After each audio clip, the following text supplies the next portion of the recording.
Hybrid cookware promises the durability of stainless with the ease of non-stick. But every coating has a friction point where that promise begins to fail. At Wade Media Labs, we decided to skip the marketing fluff. We cooked 500 standardized meals in a single HexClad pan to find the exact moment the hybrid technology gives out. Our audit combined high heat searing, acidic reductions, and abrasive cleaning. We were looking for the intersection of metallurgical wear and coating degradation over 6 months of simulated use. The results were revealing.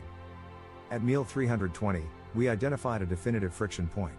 We observed a significant drop in surface tension as carbonized oils began to build up within the nonstick valleys. This is a result of polymerization. While the stainless steel ridges protect the coating from metal utensils, they also trap microscopic layers of oil that eventually polymerize into a sticky, permanent film.